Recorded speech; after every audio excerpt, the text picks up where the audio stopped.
Morning, সকলে কেমন আছো? আশা করি ভালো রয়েছো। আমিও খুব ভালো আছি। ডেইলি ব্লগে তোমাদের সকলকে সুস্বাগতম।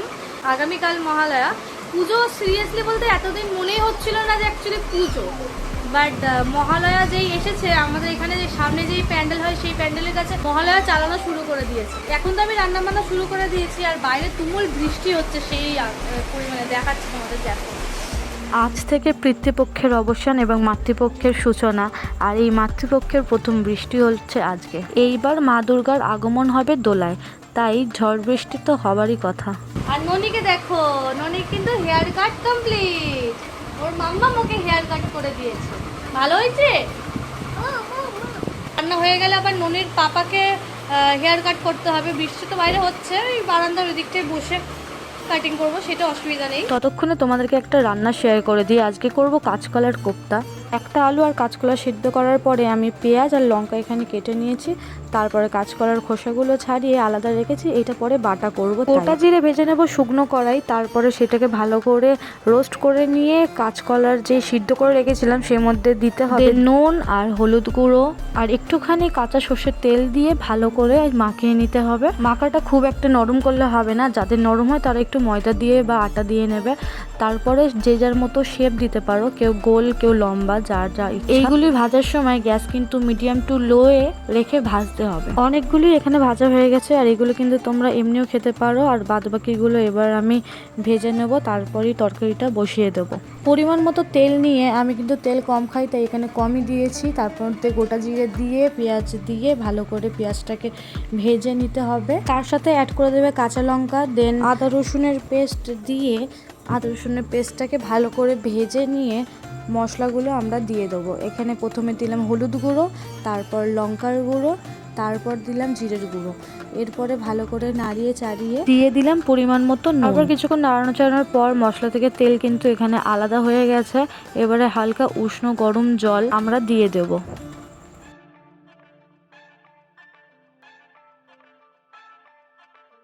ওই জলটা শুকিয়ে যাওয়ার পরে আবারও বেশি করে জল দিয়ে দিলাম, তারপর ঢাকা দিয়ে দিলাম। ঝোলটা এখানে অনেকক্ষণ ধরেই ফুটছে। দেন আমি দিয়ে দেব সব বড়াগুলো। বড়াগুলো দেওয়ার পরে কিন্তু বেশিক্ষণ ঢাকা দিলে বড়াগুলো ভেঙে যাওয়ার চান্স থাকে, তাই জন্য আমি আর ঢাকা দিইনি।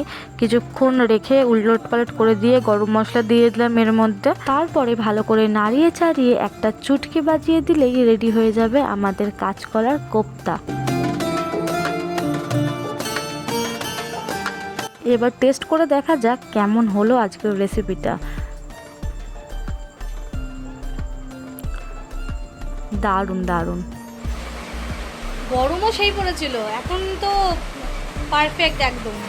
দুর্গাপুজোতে বৃষ্টি না হলেই হলো, এমনি সব ঠিকঠাক আছে। কেনাকাটা কার কত দূর হয়েছে কমেন্টস করে জানিও। আমার তো এই যা দেখেছিলাম তোমাদেরকে তাই। এবার দিয়ে কেনাকাটা শুরু করব, কারণ ননির পাপা একটু বেশি ব্যস্ত ছিল, ব্যস্ত এখনও রয়েছে, তাও সময় বের করে কেনাকাটা করতে যেতে হবে। এবার যেই খোসাগুলো আলাদা রেখেছিলাম সেগুলো চলো পেস্ট করে নিই।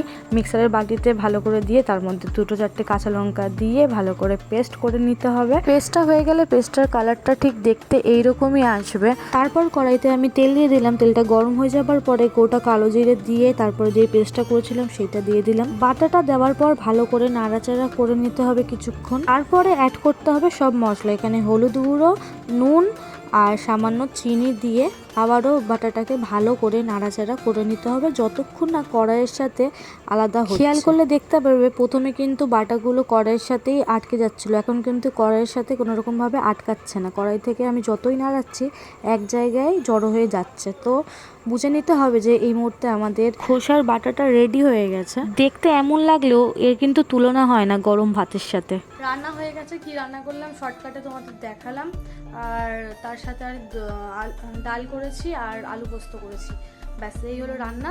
এখন ঘরের বেড কভারটা চেঞ্জ করে নেব, কারণ আজকে মহালয়া, আজকে থেকেই পুজো শুরু। আর তোমরা যে সামনে দেওয়ালটা দেখছো এটা কিন্তু এখন আমরা কালার করব না, দেখতে বাজে লাগছে জানি, বাট এটার কালার করব ননি যখন বড় হবে তখন, কারণ ও এখন অনেকটা ছোট, ওইগুলো ওর বয়স করার। বেড কভার এখানে পাতা হয়ে গেছে, এখন যাচ্ছি ননির পাপার চুলটা কেটে আসি, কারণ বাইরের বৃষ্টি একদম কমে গেছে।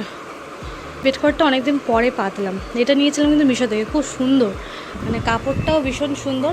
খুব একটা ব্যবহার করি না, কারণ সুতির নয় তো। ননির পাপার চুল কিন্তু কাটা এখানে হয়ে গেছে, এখন জাস্ট ফিনিশিং টাচটুকু বাকি রয়েছে। আর ননির পাপা কিন্তু আগে আমার কাছে চুল কাটতে চাইতো না, আমি আগে অনেকবার ওকে বলতাম যে দাও কেটে দিই, কোনো রকমভাবে কাটতো না যদি ন্যাড়াফেড়া করে দিই, কারণ প্রথম 1-2বার কাটতে গিয়ে রূপম আর ননির দুজনেরই চুলের এক একটা জায়গায় একটু খাবলা হয়ে গেছিলো সেই কারণে। বাট এখন পুরো পারফেক্টভাবে কাটতে শিখে গেছি, তো ওই জন্য এখন আমার কাছে ও কাটে কোনো রকমভাবে আর বারণ করে না। আর এই ট্রিমারটা কিন্তু ওই কিনে নিয়েছিল প্রায় 1100 টাকা দিয়ে। Good evening. এত ফ্রেশ মুড কেন বলো তো? একটু ঘুম হলো, ঘুমানোর পর খাওয়া দাওয়া করলাম, চা, আর এখন একটু বেরোবো। তার আগে আলমারিটা অনেকদিন ধরে গোছাবো ভাবছি, কিন্তু গোছানো হচ্ছে না। তো এখন আলমারিটা আগে গোছাবো, তারপরে বেরোবো। ননির পাপা, আমি ননির পাপা এখন নেই, ননির পাপা আছে দোকানে যাব, দোকান থেকে তারপরে আমরা বেরোবো। যাই হোক, আর সামনে পুজো আসছে, আলমারিটা ভালোভাবে গুছিয়ে রাখি। ছোটবেলায় মাকে দেখতাম যে ভাদ্র মাসে আলমারির সব কাপড় টাপড়গুলো নিয়ে রোদ্রে দিত, তো আমিও এই কটা কাপড় রোদ্রে দিয়েছিলাম যতটা পেরেছিলাম। জন্য শুধুমাত্র কাপড়ের তাকটাই গোছানো রয়েছে, আর বাদ বাকি তাকটা দেখে আমার নিজেরই কান্না পাচ্ছে এখন যে এত একসাথে কীভাবে গোছাবো। নিচে কটা পাট করে রেখেছি, তাহলে চলো একদম জোশ লাগিয়ে গুছিয়ে নিই। ফাইনালি এখানে গোছানো কমপ্লিট, ঠিক আছে। কতদিন পর আলমারিটা গুছিয়ে যেন শান্তি পাচ্ছি একটু মনে মনে। এই পুরো আলমারিতে, ঠিক আছে, ননির পাপার কিন্তু শুধু এইটুকু, আর ভিতর দিকেও রয়েছে আমার, এই যে ভিতরে দেখতে পাচ্ছ, ভিতরেও রয়েছে, এইগুলো আমার। আর এই শুধু এই কটা ননির পাপার, আর বাদ বাকি যা রয়েছে এখানে হিজিবিজি সবই আমার। তারপরেও আমার জামা কাপড় কেনার শখ মেটে না। এখানে সব শাড়ি, এখানে শাড়ি, এখানে শাড়ি, তারপরে এখানে রেখেছি তোমার ব্লাউজগুলো, বাদবাকি ওখানে আমার রেগুলার পরাতে কুর্তিগুলো, রেগুলার না, কোথাও মানে কাঁচা পিঠে গেলে। ঘরের কাজ কমপ্লিট করে তাড়াহুড়ো করে রেডি হয়ে চলে এসেছি আমরা তিনজন মিলে এই ছোট্ট রেস্টুরেন্টটায় আমাদের বাড়ির সামনেই। আমরা এখন আমাদের বাড়ির সামনে একটা রেস্টুরেন্ট আছে, সেখানে এসেছি খেতে। মাঝে মাঝে এখানে আমরা আসি।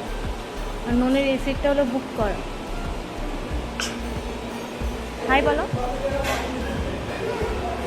ননির পাপার জন্য নিয়েছি এখানে এগ চাউমিন, ও তো চিকেন খায় না, তার জন্য চিকেন কোনো কিছু নিতে পারি না। আর আমার জন্য নিয়ে নিয়েছিলাম একটা চিকেন ললিপপ। ননি ওই একটা একটা করে চাউমিন ওর পাপার থেকে নিয়ে একটু খাচ্ছে ব্যাস। আর এইদিকে দেখো, দোকান থেকে আসার সময় একটা বন্দুক নিয়ে এসছে। আগে তো দোকানে আমরা গেছিলাম, দোকান থেকে বন্দুকটা নিয়ে এসেছে, নিয়ে এসে ওর বাবাকে এখন গুলি করছে। ওর বাবা যেহেতু চাউমিন দিচ্ছে বারবার করে, আর ঝাল লেগেছে খাবে না, তাই ওর বাবাকে এখন দুষুম করে দিচ্ছে।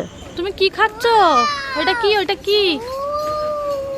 ননি একটা আইসক্রিম নিল আর আমি একটা আইসক্রিম নিলাম।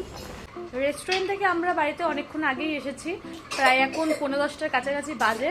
যাই হোক, রাত কিছুক্ষণ ছেলেটার বড্ড ঠান্ডা লেগেছে, শুধু হাঁচি দিচ্ছে। আর পুজোর ফিলিংস তোমাদের সাথে শেয়ার করলাম যে কিরকম লাগছে না লাগছে। পুজো এতদিন মনে হচ্ছিল না, সত্যি মহালয়া আসার দিন থেকে একটু ফিলিংস এসছে। অ্যাকচুয়ালি ছোটোবেলা থেকে আমি বড় হয়েছি পুজোর 1 মাস আগে বাস দিয়ে রাস্তা ঘিরে দেওয়া, প্যান্ডেল হয়ে যাওয়া, মানে ওখানে তো অনেক দিন আগে থেকে যে পুজোর একটা আমেজ ওটা চলে আসতো।